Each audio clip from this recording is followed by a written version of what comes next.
Hello everyone, Thistles here after a 3-week hiatus.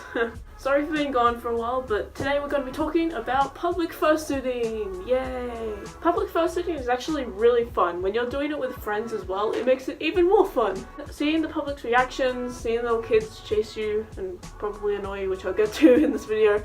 Public suiting is actually really fun because you get to interact with the public, you're able to develop your character more, and more importantly, you're able to take some really nice photos. So I'm going to go over some tips and tricks for fursuiting in public and just some things to keep in mind, especially before, during, and after you're actually fursuiting. Now when you're public fursuiting, remember that your entire sensories are completely dumbed down, okay? You can't hear as well, you can't see as well, obviously. And because of that, it is almost always required for you to have a fursuit handler. A handler is usually someone who's not in a suit who keeps an eye out for you if you're in anywhere in the public. It's generally completely required if you're going in the public, as most people won't really be there to help you out. They'll just be there like, oh, look at that cute little animal playing as an animal, let's go hang out with it. People won't keep in mind of your health, so it's important to always have a handler to carry things for you, to hold your water if you desperately need it. They're also really good for diffusing situations, which I'll get to as well. So handlers are almost always required in a public suiting scenario. Along with this, make sure you bring vitals like water,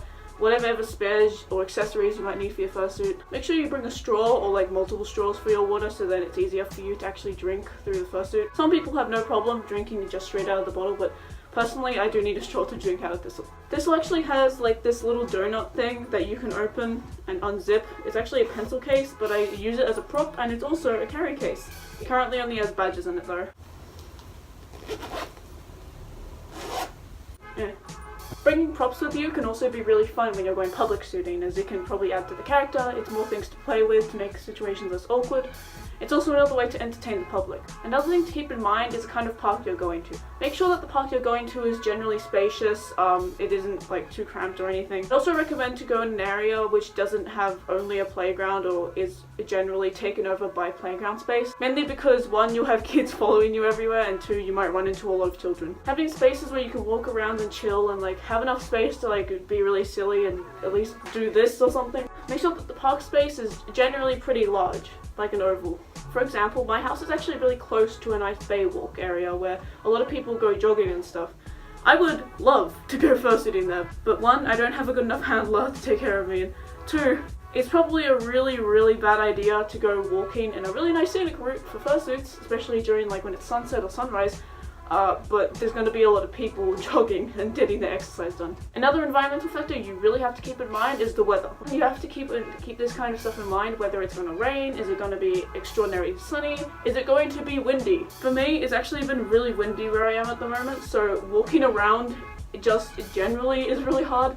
If it were to be windy and I was in a fursuit and something went through my muzzle and started choking me or disrupted my eyes, that would not be fun. So keep in mind, Mother Nature is sometimes going to be in your way. Along with this, make sure you have regular breaks if the fursuit that you're wearing isn't very cool. Just remember, both foam and resin bases can get very hot inside, especially resin bases, since there's little to no air venting. Make sure you regularly drink water, you check up whether or not you're feeling sick or drowsy, let your handler know, and then they'll probably guide you to either a public bathroom, even though that might be a bit gross, or some space that you can go to cool off. You can take your head off if you need to, however you just have to be mindful that no children are watching, otherwise I'll be a bit disturbed. Kind of breaks the magic. And it isn't the best to break the magic in front of small children, or anyone for that matter. Even adults can get a bit shocked when someone takes off their head.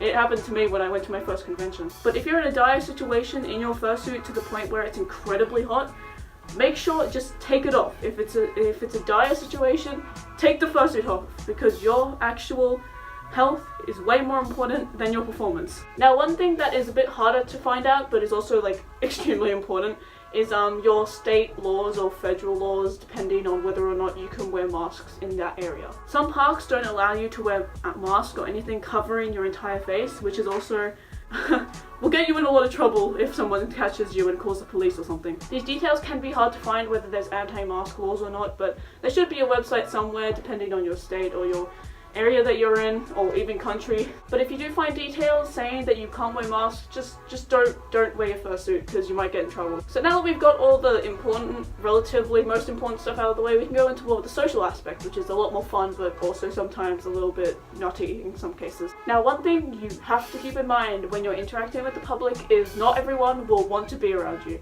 Yes, it is quite a vocal point in a park or a public space to be fursuiting, and you're this giant animal, you're really cute, you're able to act really nice, and you want to be with everyone, especially if your character's really outgoing, but keep in mind, not everyone will want to see you, nor will they want to interact. So make sure if they aren't making eye contact with you, if they aren't interested in going near you, just leave them alone and do your own thing. Okay, people will come to you if they're making eye contact or seem interested. Go up to them, feel free. I also forgot to mention, when you're public suiting, the reason why you also need a handler is sometimes the general public will not be nice. Some people will just be bad news bears, and before you know it, they might be harassing you or just pushing limits too far. Let your handler know if you feel uncomfortable in any way, and tell them to tell the people who are making you feel uncomfortable, hey, this isn't cool, this fursuiter, like for example if they're damaging something, tell them don't excessively nose boop or pull anything, because it is really expensive. If they're harassing you in any way and they won't stop, even if the handler tells them, just take the mask off. Trust me, the illusion can break it, but the moment they see a person under there, they're gonna feel like a complete idiot. So take off the fursuit head if they're annoying you in any way, and they'll probably get the message by then. If it continues and they're just complete creep, just call the police or something, because like that means it's more than just the fursuit. Just remember to be people smart. Now with children, it's a little bit harder because sometimes they can be really, really excited and also terrified because you are a giant animal, and the illusion really works on them. If the child seems really scared but they're still looking at you, go down to their level and probably either put out your hand or your paw, not your hand, this is not a hand. If they seem really scared or hugging away, you can act really scared as well, but if a child really does not look like they're interested, do not go near them, otherwise they might start crying. One thing that I do actually recommend to just keep in mind, especially in this day and age, is going around spaces where there are a lot of children, like very large playgrounds, or like if there's a childcare connected to the park. Just keep in mind that some people may be a bit suspicious for it. It's not every day you see someone walking around in an animal costume, okay? If someone seems a bit concerned or they ask you what you're doing, just respect their concerns and just keep moving on. That's why I do recommend if you're going to a park, make sure you like go around walking to at least 3 or 4 nearby ones. If there's no parks in like suitable walking distance, you can chill out in that park for a bit. But if you do have the ability to go to multiple parks, I do recommend just moving around every now and again. Once again, if it's really hot or really, really windy, any kind of environmental factors, I recommend just staying in that one park, maximum 30 minutes, and then just leave if it's really hot as well.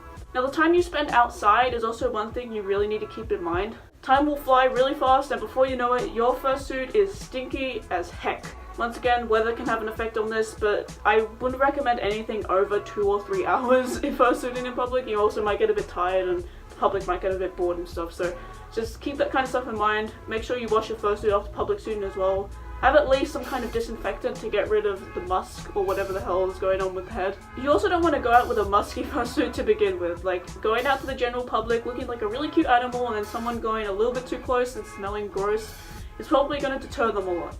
If you have a nice scented disinfector for your fursuit or some kind of scent for it, like fursuit friendly fragrance, that's also a really good way to like have a positive vibe with your fursuit. It's one of those small details that actually add to the appearance of a fursuit. The smell. Along with public suiting, the other benefit from it is you're able to really develop your character. It's a really good way to develop the character's persona, or persona, be it. Having other suitors and other friends with fursuits hanging out with you as well is also another really good thing, since it makes situations less awkward with only you being the center of attention, and also having other people there to just mess around with and be silly. Once again, you can build the character's personality and it'll be all great. So yeah, that's the overall fursuiting tips in public. So yeah, I hope that was interesting. I'll try and get back to my schedule. I've been a bit busy, but yeah, I hope this helped out as a video. I hope it was interesting. Hope you learned something. Yeah, okay, bye.